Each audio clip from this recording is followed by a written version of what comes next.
Okay, now we will begin. Hello and welcome to another episode of the Library Commission's Lunch Lecture Series. This series is sponsored by the Mississippi Humanities Council, and today's talk is co-hosted by the Yazoo Library Association. We are live streaming on Facebook as well as doing this live on Zoom, and we'll put this on YouTube later as well. Please, for our Zoom folks, please remain muted. If you have a question, type it in the chat and we will loop back at the end of the talk. And if you're in Facebook land, you can comment on the feed and then we'll get to you as well. So today we're going to hear from Mary Carol Miller about Lost Mississippi. Mary Carol Miller is past president at the Historical Society and the author of Lost Mansions of Mississippi Volumes 1 and 2, Lost Landmarks of Mississippi, Great Houses of Mississippi, and Must See Mississippi. We have a theme here. So welcome, Mary Carol, and I will be moving the slides along, so just let me know when it's time. Thank you, Tracy. I appreciate your invitation to do this. I've been looking forward to it. And it actually got me back into Lost Landmarks of Mississippi to look at some old friends, so to speak, that I hadn't seen in a long time. Are you seeing me, or am I doing everything I need to do here? I believe so. I can see you. Okay, fine. Oh, it's been close to 30 years ago that I got interested in the pre-Civil War houses of Mississippi that were no longer extant, that didn't exist. And I started doing some research into some of those houses, and that turned into a magazine article, which turned into 2 books with University Press on lost mansions. But in the process of doing those books, I kept running across references or pictures or descriptions of public buildings, churches and colleges and courthouses and asylums and jails and you name it. And I would just sort of make a note about those to go back and look at those later. Richard Cawthon at the Department of Archives and History actually suggested the concept of doing a Lost Landmark series. So in 2002, University Press published Lost Landmarks of Mississippi, which was a compilation of just various public buildings rather than residences. And one of the more interesting aspects of having that collection of buildings to me was that many of the structures were post-Civil War rather than pre-Civil War. So you're getting into the 1870s, 1880s, 1890s, even some of these into the 1920s, when you're in a much more exuberant public architecture style. So some of these buildings that are in Lost Landmarks of Mississippi, when you look at them now, they're all gone. Obviously, they're lost. Although all these years I've had readers ask me how they can go see some of the structures that are in Lost Mansions and Lost Landmarks. I said, you're missing the point here. You get to see a style of architecture that is just wildly exuberant, with towers and porches and turrets and various structures, as Mississippi went through a period of relative prosperity in the late 1800s. That wasn't reflected so much in housing as it was in our courthouses and our colleges and various public buildings. So all that being said, I wanted to feature just a few of these lost landmarks today. We're going to start off with actually a couple of pre-Civil War college, and I use the term college with quotation marks. So we'll start off with Holly Springs Female Institute. And to kind of give you a grasp of what we're talking about in these first couple of buildings, Mississippi didn't have a public school system until Reconstruction. No public school system whatsoever. So those with resources in the pre-Civil War years would often send their sons off to be schooled, whether that is what we would consider a pre-college education or a college education. They would be sent away to be schooled. A lot of the women were taught by private tutors, or they were not taught at all. And obviously the African Americans, except in a very few cases, had no formal education whatsoever. and we're still talking pre-Civil War years here. Now, there's an interesting trend in pre-Civil War Mississippi for female colleges and institutes. And when we say college now in 2020, we know exactly what we're referring to. It's a four-year institution that is post-high school. When a center of learning in pre-Civil War Mississippi was called a college or an institute, at best, it was probably what we would consider a high school level institution. Some had just the most basic educational offerings. Some had quite a broad range of instruction. And Holly Springs is a really fascinating example of a town that invested so much in its education that at one time they had half a dozen colleges or institutes, some for men, some for women, or some for boys, some for girls. It's probably a better description. The very first one was Holly Springs Female Institute, which was actually funded by people who were moving to Holly Springs in the 1830s before they even got their streets laid out or got a courthouse built or did any of the usual things that you would do to establish a brand new town in recently acquired Indian territory. They had the money for a female institute. Like everything in Holly Springs, there was a financial panic in 1839. A lot of the things fell through, but Holly Springs Female Institute existed from the late 1830s until the time of the Civil War. And they managed to have enough of a student body and enough resources that they could build this very fine Greek Revival building that you see there that actually housed some of the 60 boarders. At maximum, they had 140 students who came from 4 or 5 different states to study in Holly Springs. And 60 of them boarded. They probably didn't all board in this building. This is the only drawing that we have of the Holly Springs Female Institute. We have no photographs at all.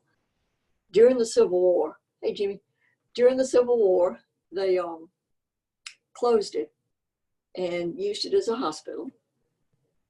And Holly Springs went from Union occupation to Confederate occupation, back and forth, back and forth, back and forth through the Civil War.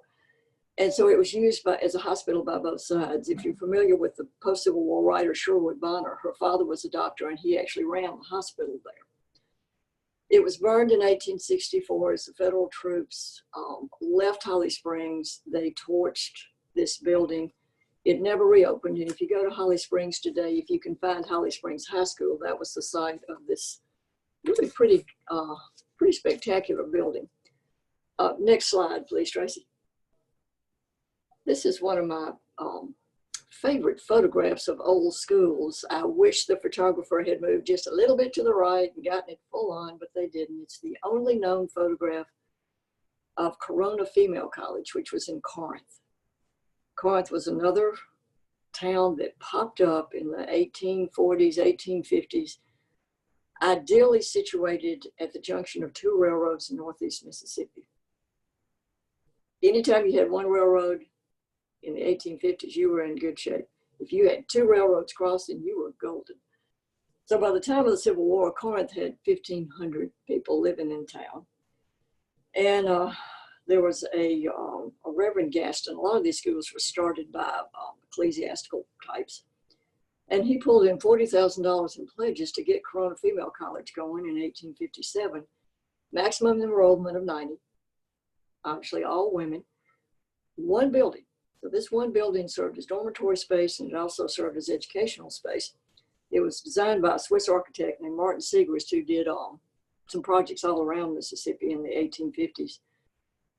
It's really a stunningly clear photograph.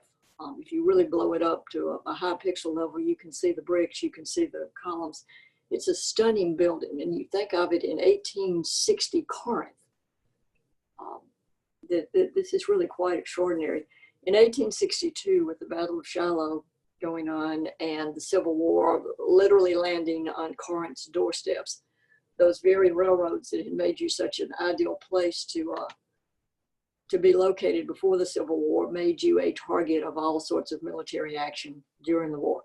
So in 1862, the students were sent home It's turned into a hospital for Union troops, and in 1864 it was burned as those Union troops left Corinth.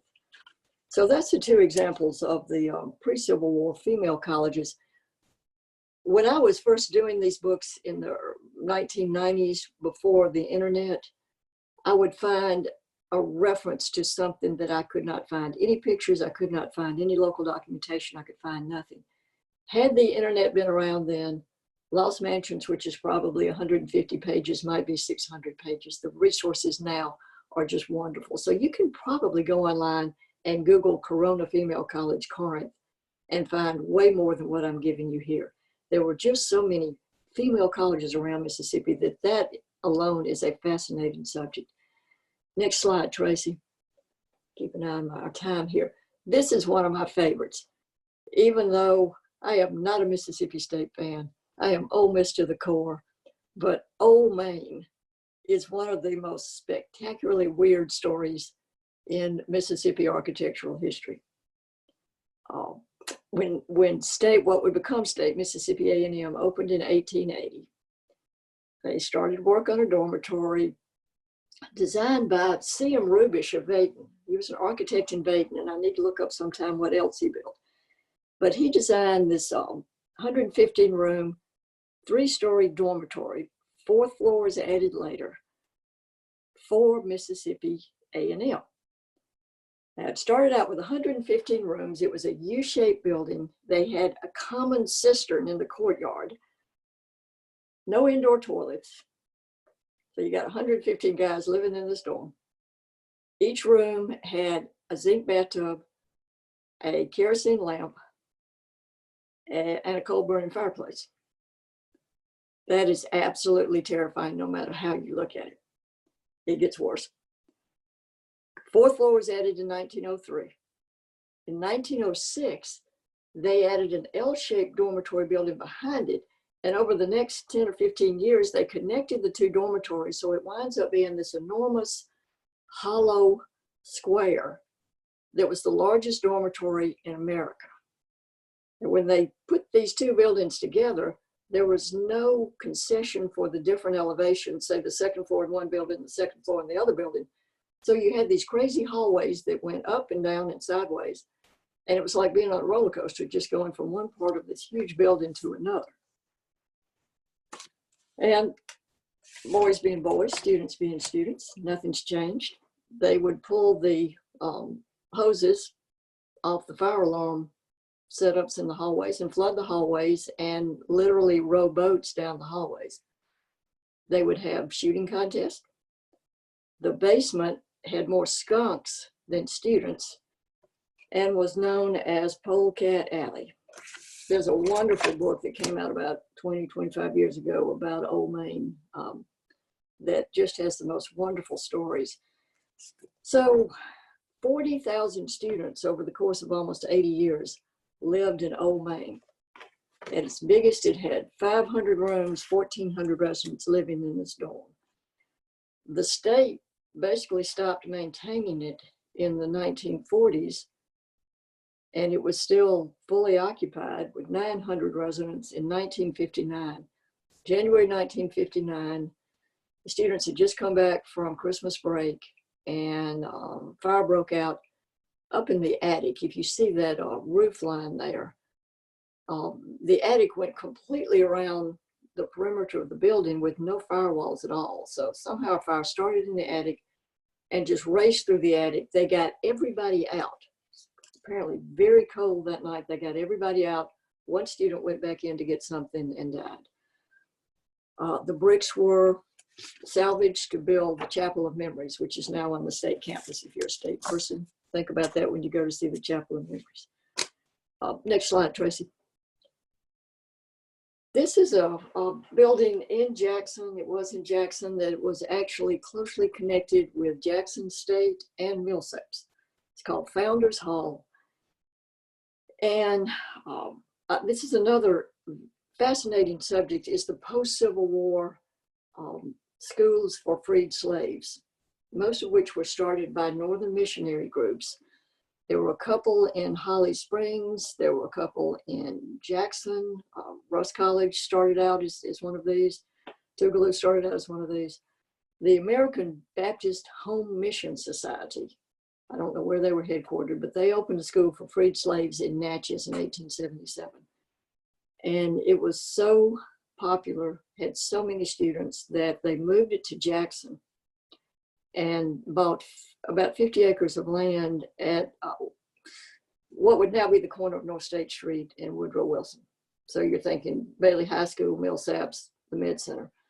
So this was in the 1870s that they moved to that 50-acre plot of land and renamed it Jackson College.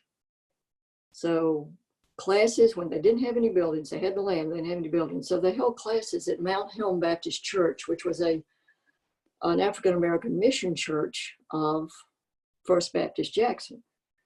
They scraped up $12,500 and built this very exuberant 3-story raised basement, great little tower on the front facade. Once again, just like the female colleges in the pre-Civil War era, you had students living in these buildings as well as going to class in these buildings. So their enrollment peaked at about 300 students, male and female, about 1890. Along about that same time, Reuben Webster Millsaps, a staunch Methodist, opened Millsaps College, adjacent to Jackson College. And he tried to buy out the Jackson College property. President of Jackson College, which still had a fairly stable financial base at that time, was not interested in selling out to Major Millsaps. So they coexisted more or less side by side until 1902. And if you read the history of these missionary colleges for freed slaves going into the Jim Crow era in the early 1900s, it's a heartbreaking story. By then, the northern groups had withdrawn their support. They were not interested in this anymore. And Mississippi was obviously at a place where all they wanted to do was shut down any form of education for Blacks. So by 1902, Jackson College was destitute. They had this building, they had land, they didn't have much of anything else. They sold out to Millsaps for $40,000, and that $40,000 was used to buy land on Lynch Street. And they moved Jackson College to Lynch Street, where it was eventually acquired by the state and became Jackson State University. Founders Hall was retained by Millsaps and stood actually until 1973. And I was on and off that campus in the late 60s, early 70s, and I'm ashamed to say I do not remember this building. You would think by the time I was a teenager and in my 20s, this would have made an impression on me, but I guess I had other things on my mind. I wish I had taken a picture of it. It probably did not closely resemble what we see in this probably 1890 picture. Next picture, Tracy. Can we pull up, should be the Mississippi Institute for the Blind coming up next. Okay, I'm trying. Okay.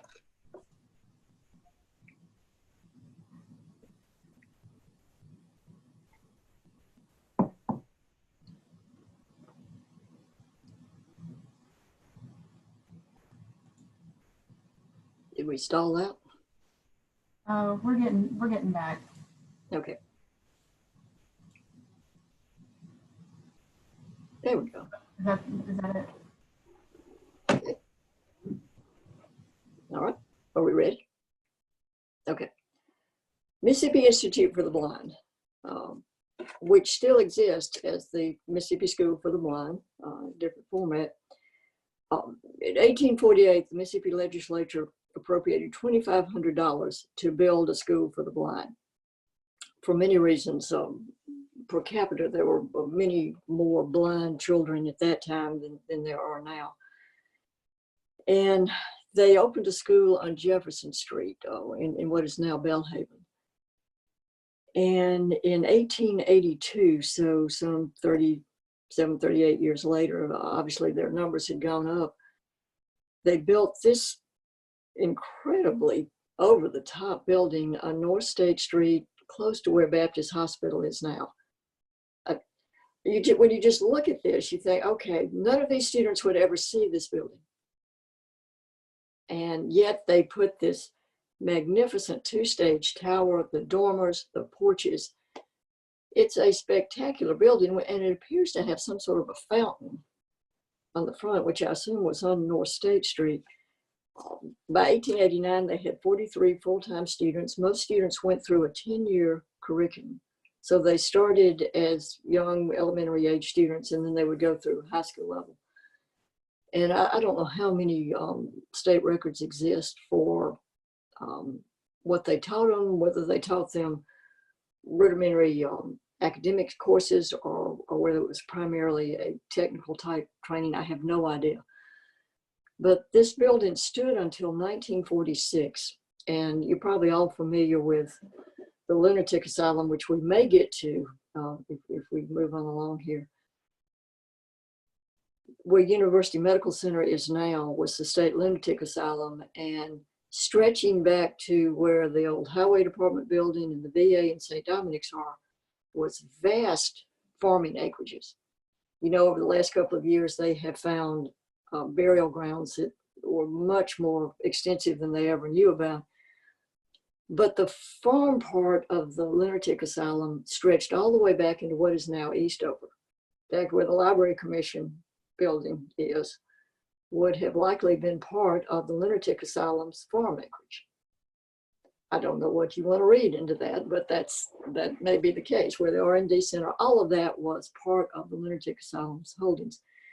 So in 1946, the Institute for the Blind moved to a new building along what would later be the frontage road for the interstate. And of course, it is now close to that, but in yet a different generation. So it's where all the new development, shopping district apartments are now. And this school was demolished for the enlargement of Baptist Hospital. All right, next one. This is one of my favorites. The fact that this building existed in Jackson, Mississippi, I just find stunning. And it's one, if I had a list of buildings I could go back and see, I think this might be at the top of the list. This was the Mississippi Institute for the Deaf and Dumb, which we would consider that name offensive now. That was the term for deaf people until fairly recently, Mississippi Institute for the Deaf and Dumb. In 1829, the legislature appropriated $200 to send one child from Marion County to the Kentucky School for the Deaf. There was no provision made within the state of Mississippi whatsoever to educate deaf children at that time. And this one Marion County boy was sent to the Kentucky School for the Deaf. And oddly enough, a fellow that I grew up with, Ricky Ricks here in Greenwood, wound up teaching at the Kentucky School for the Deaf, which still exists. So it took another 25 years before the legislature chartered the Mississippi Institute for the Deaf and Dumb. And their very first campus was in a building that belonged to something called Cleaver College that was right across the street from the governor's mansion. They just had one building there. But before the Civil War, they bought the campus and the buildings of an Episcopal college out on West Capitol, close to where the zoo is now, called St. Andrew's College. That school had gone out, and they bought that campus and moved all the students out there. I do not know how many students they had pre-Civil War. In 1863, as the Vicksburg campaign was going on and Jackson was burned, those buildings out on West Capitol were also burned. So it took them until 1871 to regroup during Reconstruction. Under a Reconstruction government, the house known as the Yerger Mansion on North State Street was bought by the state, and 50 deaf students moved into that mansion to be educated. An interesting little sideline is that there was an 11-year-old boy sometime in the 1870s who was a student at that school. He was an African-American boy, and he was probably the first African-American child to go to school under any format with white children in Mississippi. So we don't know what happened to 11-year-old William Tompkins, but that would be an interesting story to trace as well. That school, the Yerger Mansion on North State Street, burned in 1902. So in those times of exuberant building practices, the state found a deaf architect, Olaf Hansen, who was designing schools for the deaf all over America. And they hired him for his services to design this building that was in the 1400 block of West Capitol, which I think, I have not done a Google Street View, but I think that's also close to where the original campus was, close to where the zoo would later be built. 5 stories, twin, very decorative towers. It had 175 students living in this building. Just try to picture driving down West Capitol as it exists now, or as it existed 30 years ago, and you come around a corner, and here is this monstrous, over-the-top, decorative building for deaf students. Once again, I would just love to see it. I would love to find out now, in the 20 years since I did Lost Landmarks, if other pictures of this have survived. This is obviously an architect's drawing. In 1916, a tornado destroyed one wing of it. It was built on Yazoo Clay, and we may get to talking about Yazoo Clay with some of these other buildings. By 1939, it was so decrepit that it was condemned, but the state didn't have any funds to build a new one. So it was another 12 years, 1951, before they finally built the deaf school next to the School for the Blind out in Eastover, and moved all of these kids out of this building. And I believe it was demolished. I don't think it burned. I'm sure it sat there for a while. It's almost all of these buildings sat before somebody finally did something with them. But it, I do need to Google the streetscapes and find out exactly where this building was. Next picture, we're going to shift from schools into hotels and spas. In the 1800s, the coast of Mississippi was the playground for New Orleans and Mobile. The people of great means in coastal Louisiana and coastal Mobile built their homes in those cities, but they would leave New Orleans in the summer and move to what was called the Gold Coast, which was Mississippi. And some of them built houses along the coast, along what is Highway 90. But most people would just come over and stay in one of these sprawling, elegant hotels. This was the Pass Christian Hotel that was built in 1836. Had numerous wings, one entire wing that was called the Texas wing that was just for single men, for obvious reasons. But it had a formal dining room, had a ballroom, had a billiard hall, a bowling alley, and they kept adding wings to it. The founder of the Pass Christian Yacht Club bought it in the 1840s and expanded it. It closed during the Civil War. A lot of these hotels closed during the Civil War. And after the war, it was bought by Christian Brothers Monastery and used as a school. And it burned in 1877. But along, particularly in Pass Christian and Ocean Springs, there were just an untold number of these. Large, sprawling, multiple porches, elegant ballrooms. They were just all scattered along the coast, and every summer people in Louisiana and Alabama would come spend their money in Mississippi. They're all gone. Every one of them. We're going to get to, if we have time, we will get to some of the 1920s hotels along the coast. So that was a different era of hotel building. Next slide. This is Owens Wells between Lexington and Durant, Mississippi, which has I have a real emotional attachment to this picture. This was a classic example of the 2-story dormitory style spa hotels that were all over Mississippi. Owens Wells burned, I believe, in the 1930s or 1940s, but it was the spa hotel that my mother remembered going to as a child in the 1920s. They would catch a train to Chua, and Owens Wells would send some sort of a van or a wagon to take the passengers out to Owens Wells, and she remembers going there in the summers.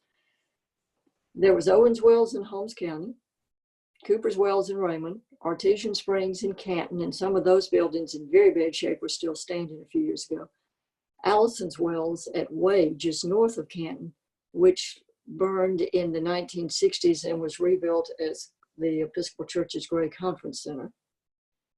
Stafford Wells in Bossburg, Browns Wells, which was down between Hazelhurst and Beauregard, Greenwood Springs in Itawamba County, Lafayette Springs.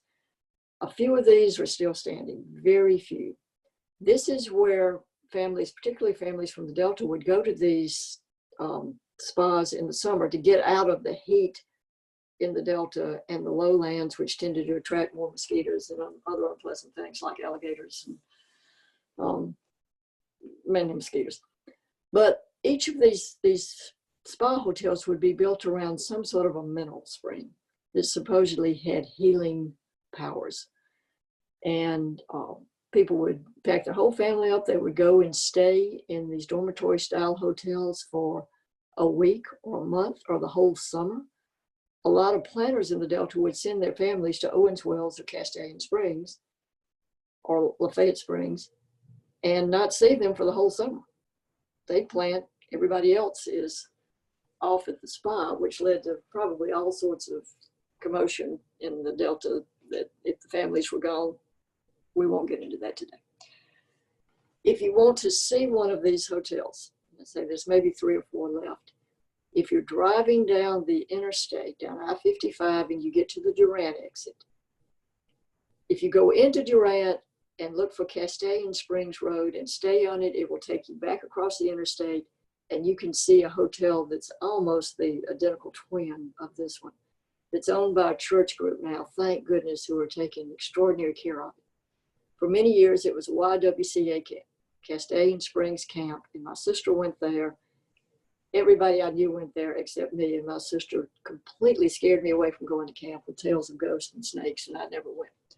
But if you don't get off the interstate, if you're going south towards Jackson, you go past the Durant exit, the next highway bridge that you go under, look immediately to your right and through the trees, you can see Castellan Springs, which looks just like this.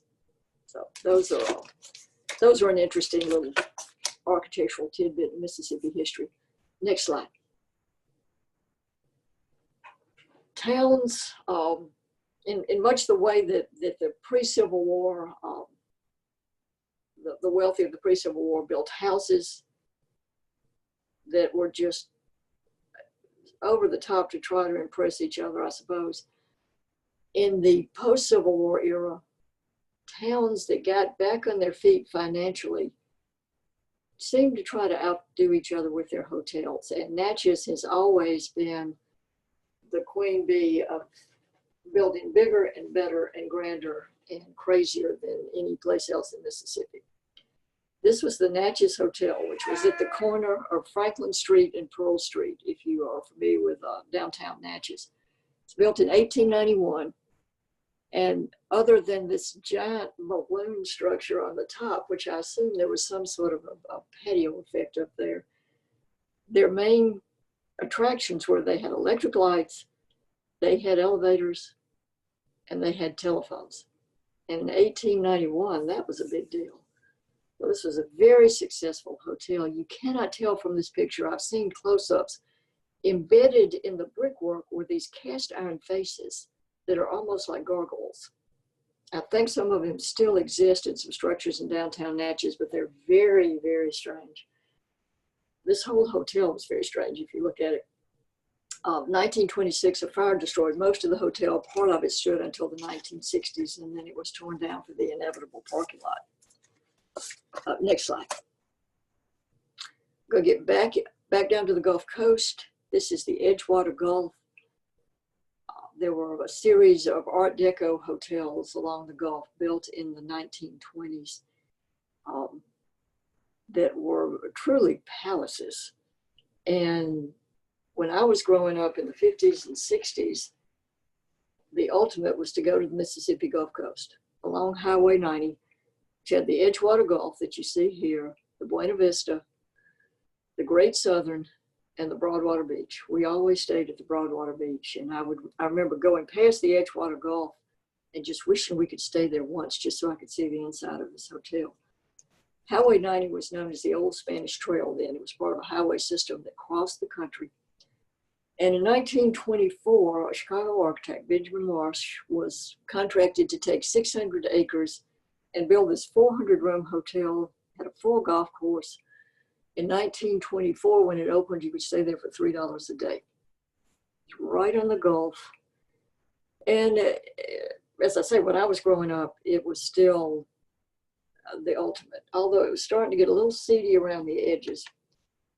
And then they started losing business to Holiday Inn, Ramada Inn, the hotels and motels and beach bungalows in Florida. So by 1970 or so, this was a ship. It was empty, they couldn't sell it. So in July 1971, and I do remember keeping up with this, they were going to implode the Edgewater Gulf. So they rigged up 600 pounds of dynamite throughout the hotel. They closed down Highway 90 for a couple of miles in each direction. Evacuated the beach. You could watch, but you had to be a ways down the beach to watch it. 600 pounds. They set it off. There's this enormous cloud of smoke. The smoke clears, and there's the Edgewater Beach. Just sitting there. Hadn't gone down. So they went back in. They added another 250 pounds of dynamite in other places. And there may be video footage, I'm not sure, of the Edgewater Beach finally coming down. Today, the Edgewater Mall, which has no architectural character whatsoever, is on that site. And we probably have time for one more. And this is my favorite. So we'll do that. If we have another minute, we'll go a little bit further. This is one of the strangest stories in Mississippi architectural history. Definitely probably the strangest in the hospitality industry. This is the Pine Hills Hotel that was in Bay St. Louis, close to Bay St. Louis. There was an area called Shelley Plantation that was on the north shore of Bay St. Louis. It was pretty much just overgrown property in the 1920s. But it involved about 3.5 miles of shoreline on Bay St. Louis. And at that time, the Old Spanish Trail, Highway 90, ran across the north shore of Bay St. Louis. There was no bridge. The bridge that we came to know that was destroyed during Katrina did not exist. So the highway ran right across the north shore of Bay St. Louis. So it was prime property for a hotel. So it's mid-1920s. America is just going flat out. People want to travel. People want to come to the Gulf Coast of Mississippi. So there was a New Orleans architect, Mose Goldstein, and he designed this hotel, which had, I'm looking at my notes, 185 rooms with private baths. Private baths were a big deal then, a big attraction. 2,300 acres of property, 3.5 miles of shoreline, 185 rooms. It had an 18-hole golf course. It had a private parking garage, a circular ramp parking garage that may have been the first one in America connected with it. It had its own marina, so you could get in your yacht or your boat somewhere on the coast and come up through Bay St. Louis and dock at the marina. It had its own fishing pier, tennis courts, a ballroom with their own orchestra. If you think back to the late silent era movies or the early 1930s movies, Buzzy Berkeley and that sort of thing, this is the kind of hotel you would see. Incredibly luxurious and successful from the time it opened a week before Christmas in 1926. Big gala opening until 1929. And there are wonderful eyewitness accounts of October 1929 when they were, the staff was setting up for a Halloween party in the Pine Hills Hotel. They had a lounge with a stock market ticker. People would come from New York, they would come from Chicago, they would come from New Orleans, from Dallas to stay at this hotel, take the train down, stay there, and they wanted a stock ticker. So there's a stock ticker in the lounge. They're setting up the ballroom. The stock ticker goes nuts, and the stock market is crashing. So this eyewitness account talks about people rushing to the desk to check out. There's bellhops running everywhere, packing people up. They're getting on the trains to go home. People had been ruined that day. So that's October 1929. By the end of November, 2 of the 3 banks that held a note on this property had foreclosed. It never opened again. So it went from full occupancy, flat out Halloween party. By the end of November, it's closed. Here's the eerie part. From 1929 to 1942, and I lost you, I hope I didn't lose you. From 1929 to 1942, one man, one caretaker lived in this 185-room hotel and took care of it and shooed people out who were trespassing. In 1942, the Army leased it for about 6 months to put some troops in it. 1947, it was hit by a hurricane. Didn't do much damage. From 52 to 68, a Jesuit group used it as a Catholic school. And then they moved out. It survived Hurricane Camille. And then the DuPont Chemical Corporation, which had a plant down there, bought it, put fencing up around it, and it stood until 1986. And there are some great stories of high school kids, college kids who just use this as their playground. Here's this really creepy Jack Nicholson, The Shining kind of hotel, sitting there on the North Shore of Bay St. Louis, abandoned. And they loved it. They didn't tear it up. It was their playground. So they wandered through it. They recreated the Halloween party. There was all sorts of stories with the Pine Hills Hotel. But DuPont finally got tired of the liability and knocked it down in 1986. So it's gone. And we are up to about 12:43, Tracy. Do you want to do a couple more? Do you have questions, or how would you like to do this? I got a personal comment that your stories are so inclusive that, you know, we don't have a lot of questions. There's a couple, but keep going. Okay. All right, let's do the next one. We're going to shift briefly into churches. This is St. John's Episcopal Church in Glen Allen, which was consecrated by Bishop Green in the mid-1850s. Has some similarities to Chapel of the Cross in Madison, if you've seen Chapel of the Cross. Same period of architecture. Most of the Episcopal churches of that era were built out of a pattern book that had come out of England. So they wanted to recreate the Gothic look of their Anglican counterparts in England. And Chapel of the Cross was one of those. We don't have any pictures of it at its true in its true original state. During the Civil War, the stained glass windows were taken out so that the lead could be used to make bullets. And so all of these empty window spaces that you see once had some sort of stained glass. We don't know how elaborate, but we do know that it did have stained glass. So that lead was gone. And by the end of the Civil War, Lake Washington, where this is located at Glen Allen, that area did not recover quickly. There was no money left to put the windows back in, and a lot of the population had scattered. Washington County saw a lot of action during the Civil War, and a lot of the houses were lost, plantations were torn up. It just didn't recover quickly. So this little church sat there until about 1900. And in 1900, there were a group of Episcopalians who wanted to revive it, so to speak, put the windows back in. They were in the process of restoring it and getting it reconsecrated when a tornado hit. And let's go to the next picture. It left nothing but the bell tower. You go back to the last picture, you can see the bell tower over on the left.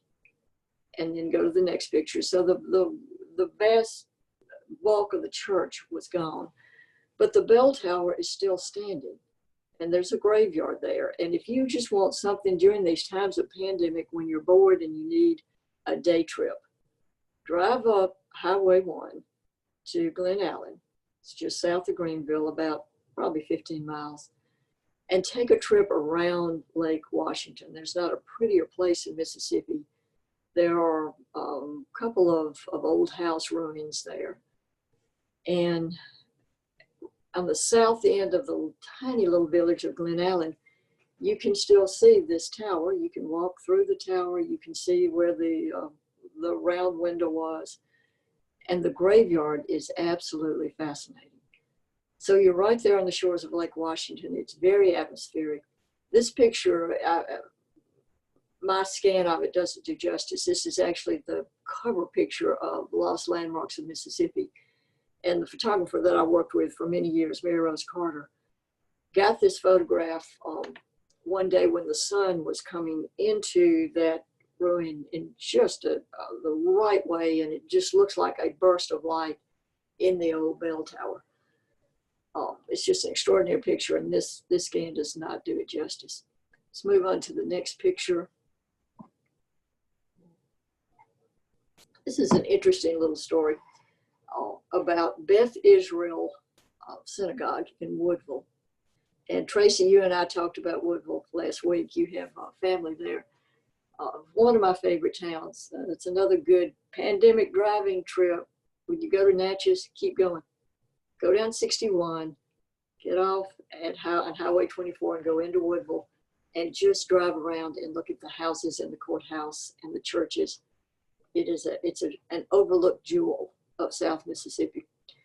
Beth Israel Synagogue served an extremely large Jewish population in Woodville in the 1870s, 1880s, 1890s. Woodville had so many Jewish merchants that their square was closed down on Saturday. Everybody went to the synagogue to hear this Rabbi Cohen, who apparently was just a great preacher. So even the Christian merchants would close on Saturday, and they would all go to the services at the synagogue. And it's just a wonderful, probably frame building with interesting woodwork and interesting dark and light patterns. And there's a Torah there carved into the pediment, into the front pediment. As with many towns around Mississippi, post-1900, a lot of the Jewish families moved away, they died, and their children didn't come back. So by the 1930s, there was no one left to take care of Beth Israel Synagogue. It was put on rollers, and this I see this repeatedly throughout Mississippi architectural history. When a building needed to be moved, instead of tearing it down or cutting it apart, they would simply put rollers under it and hook it to mule teams and roll it to wherever they wanted it to go. So it was rolled into downtown Woodville and used as a movie theater. And the pews and the pulpit were given to the Woodville Baptist Church, where I attended a funeral last year, and I have dear friends who belong to that church, and I had forgotten that little detail, and now I've got to find out if those pews and that pulpit are still in the Woodville Baptist Church. But it burned in the 1930s, and I'm not sure exactly where it was located, but that was a real loss for ecclesiastical architecture. Next slide. Just touching base, and you tell me when to stop, Tracy. This was the Mississippi Penitentiary in 1890. The same man, William Nichols, who designed the old Capitol, who designed the Governor's Mansion, who designed the Lyceum at Ole Miss, and a number of other buildings, designed the original Mississippi Penitentiary, which sat appropriately enough where today's new Capitol is. What we see here is not that building. That building was turned into a munitions factory during the Civil War, and it was blown up as Union troops were leaving Jackson on their way to Vicksburg. So the replacement was this really intimidating looking Gothic castle-like building that if you had any idea at all that you were going to wind up in this building, whatever you were thinking about doing that you shouldn't do, probably you didn't do. It was dreadful. And that was the intention. At that time, if you were designing a prison, you wanted your prison to look like a place you didn't want to be put in and you did not want to visit. Yeah, about 1900, this was terribly decrepit, and the city of Jackson was embarrassed that the state penitentiary was sitting on a prime block of downtown real estate. So land was bought in Sunflower County, Parchman was built, the penitentiary moved to Sunflower County, and the state got a huge settlement from the Illinois Central Railroad and used that money to build the new Capitol that we have today. If you walk the grounds of the new Capitol, there are some very interesting landscaping features there. There are mounds, there are strange, out of place swellings, for lack of a better word, around that property. And supposedly those are parts of the penitentiary that they simply never bothered to dredge up. So they were underground, part of the foundation that are still there. I have no idea what that means in connection with the new Capitol, but just take that as you will. Next picture. And this is the State Lunatic Asylum, which sat squarely where University Medical Center is now. The person who made this drawing would have been standing in the intersection of North State Street and Woodrow Wilson looking northeast when they drew this. And this was the original block of the State Lunatic Asylum. It built in the, well, they started trying in the 1830s. They did kind of a hash job, and that had to be torn down. Really opened about the 1840s. With a wing for men and a wing for women.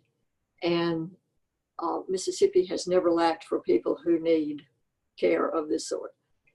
And thankfully, we've gotten away from names like Lunatic Asylum, but this entire part of Jackson was called Asylum Heights. Fondren, what we now know as Fondren, was originally Asylum Heights. This building was added unto, they added wings for African Americans, they added more wings for men, more wings for women, but it was still horribly overcrowded, as so many of these structures were in the late 1800s. It had graveyards, which we are now finding out involved not hundreds of burials, but probably multiple thousands of burials. There were multiple supporting buildings that went along with this. And it was finally closed in 1932, I believe, when Whitfield opened. But it wasn't torn down until the 1950s. It just sat there until they were ready to build a medical center, and they finally tore it down. A couple of stories about this building. One of my favorite stories about the asylum was Eudora Welty's mother, who lived in Eudora Welty's house where she grew up in Belhaven, had a friend who was committed to the asylum. I think this was a woman who had murdered her husband. She had murdered somebody. Yeah, she was in the asylum, but she was a good friend of Miss Welty. And when Miss Welty needed a fourth for bridge, she would send a driver over to the asylum to pick up this friend, who would deliver her to the Welty house in Belhaven, where they would play bridge, and then she would be taken back to the asylum. Take that as you will. When I was a student at the medical center in the 1970s, the basement was a lot like the old main hallways. It was a roller coaster. Between the Yazoo Clay and the way the building had been built, there were hallways in the basement that sometimes went down and sometimes went up and sometimes went sideways. There were doors that wouldn't close, doors that wouldn't open. And we were always told that that was part of the original basement of the insane asylum, that they left that when they tore this the structure down. And I think that's the last picture. Is that the end of it? Nope, one more, just very quickly, because we got just a couple of minutes. This was the Desoto County Courthouse in Hernando.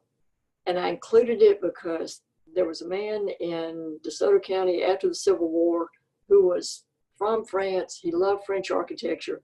He somehow had enough clout to have the DeSoto County supervisors use a plan from a French castle to build the DeSoto County Courthouse. And this is what they wound up with. You're not going to see that anywhere in Mississippi now. It burned in the 1940s.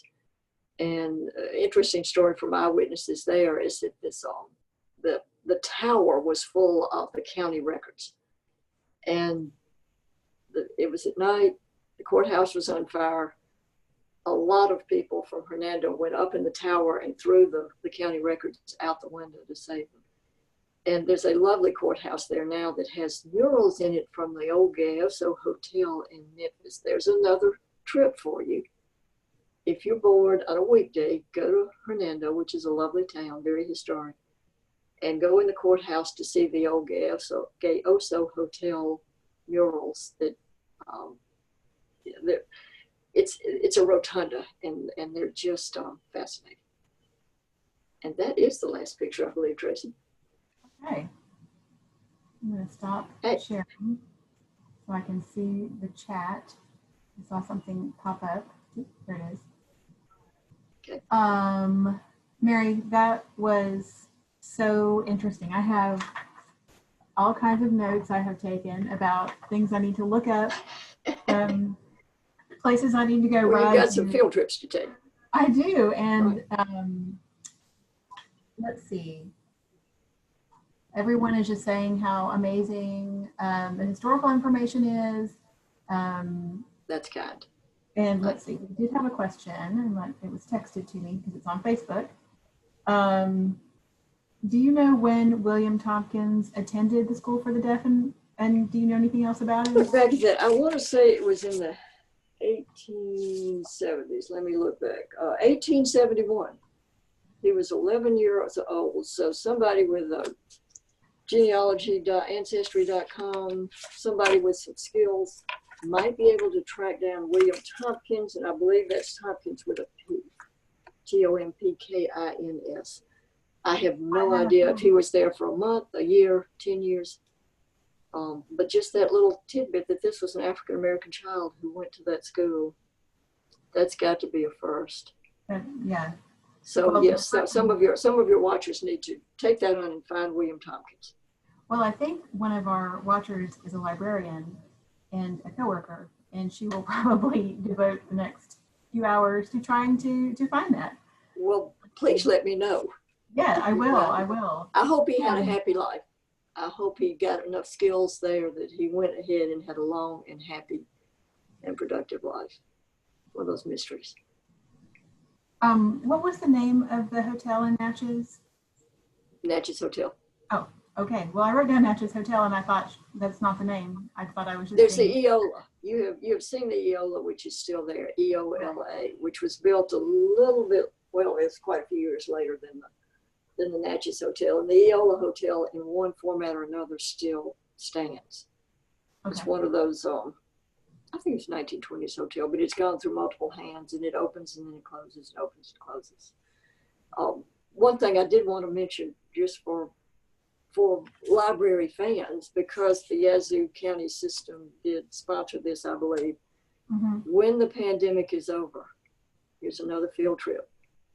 The most elegant library in Mississippi, in my opinion, is the Ricks Library in Yazoo City, which barely survived the 1904 fire. That is the most wonderfully exuberant library I've probably ever been in. And it's worth going and just walking through the doors and just seeing that period of architecture and what the Ricks family left to that town. I would agree. That building is really, I mean, it's unlike any other library building in the state. What was I going to ask you? Oh, I know I was going to mention the story about Eudora Welty, her mother, and all of that reminded me. I think it's in, I'm not sure which biography it's in, but there's a story about how, and now his name flew out of my head, an author who wrote Tropic of Capricorn and Tropic of Cancer. Who was that? Henry Miller. He was on a tour, and they had the same publisher, and the publisher asked if he could come stay with them, but Mrs. Welty was like, absolutely not. So he stayed in town, and but she ferried him around and took him to dinner and all of this, but she thought he was no fun because something was going on at the insane asylum, and all the residents had to move their belongings and drag their mattresses up the hill somewhere. And she said, "Hey, let's go watch the show." And he just didn't think that was like any fun whatsoever. Clearly missing the point of like Mississippi just in a nutshell. Oh, But anyway. some relative of some sort of mine was in the asylum when my mother lived down there. She lived in Jackson from 29 to 32. And on Sunday afternoons, they would drive to the asylum, and this relative would come to the window and they would visit. That's what they did on Sunday afternoons. It was Aunt so-and-so or cousin so-and-so. But it was a form of entertainment. Yeah. But the weird thing is that huge building sat there for 20 years before they finally got around to tearing it down. So. I bet there are some hijinks happening in that building after it was closed and before it was. I suspect there were lots of hijinks. Millsap students in particular. In fact, I'm trying to remember who it was who told you, somebody that I knew in Tupelo who was a student at Millsaps, who said that you just don't even want to know what Millsap students did with the empty insane asylum. You're right. Yeah, I think that is a different kind of talk altogether. One I would like to hear. Hijinks. And what year was the penitentiary built? The one that we got the picture was post-Civil War. I'd have to look it up to know exactly what year that was built. The picture was 1890. Okay. Oh, the original one was built in the 1830s, early 1840s. So it was that whole period when William Nichols was designing the old Capitol and the governor's mansion. And the penitentiary, say in the Lyceum. He was all over Mississippi. He's actually buried in Lexington. He designed several state capitals around the South. There's a wonderful book about him by my friend Todd Sanders, who was at Archives and History for many years. So if you're interested in that period of architecture and that architect, look for Todd Sanders' book on William Nichols. And where was it exactly? It was on where the new Capitol is now? It's right where the new Capitol is, facing south, just as the new Capitol does. It was on that enormous square. You know, Jackson was originally laid out in squares and parks. And that was a government designated square. So downtown Jackson still has very much of a geometric grid feeling from the original Peter Van Dorn plan, but that was designated as a government plot of land. But yeah, by 1900, the people who were building big houses on North State Street or had nice stores on Capitol Street did not want to look up and see the penitentiary a block away. That makes sense. The Facebook comments are full of thank yous and effusive things about how wonderful your presentation was. Well, that's just very kind. I was delighted to be able to do it. It got me back into a book that I don't pick up and look at very often. So it was thought, maybe we need to do another one of these. Yeah, and we may have you back to. I mean, you have plenty of material, so we may twist your arm and ask you to do another one of these. And if anyone has any questions, you're welcome to unmute yourself and ask them. They may have all gone to get lunch by now. I thought we had a question here. Jimmy Thomas, do you have a question? No, I just wanted to say, hey, Mary Carol, thanks again. Hey, Jimmy Thomas. You're always we miss you. I miss you too. Miss you. You need to come back to Turnrock. Yeah, I know I do. I sure do. It's so good to see you. Oh, of course. Well, I appreciate you being here. That's your dog? Yeah. Sorry. My husband loaded up our 4 dogs. He's riding them around Greenwood right now. It sounds good. Yeah. Well, dude, let me know if you're ever in town. I would love to see you. I definitely will. We'll go to Crystal Grill. Oh, yeah. Chicken livers. Yeah. Thanks for doing this. Thank you, Jimmy. Appreciate all you do. Thank you. Well, thanks to everyone for coming, or for this will be, like I said, it'll be posted to YouTube fairly quickly. And just again, thanks for coming, and Mary Carol, thanks for telling us all about these buildings. And y'all have a great day. Thanks, Tracy. Bye-bye. Bye.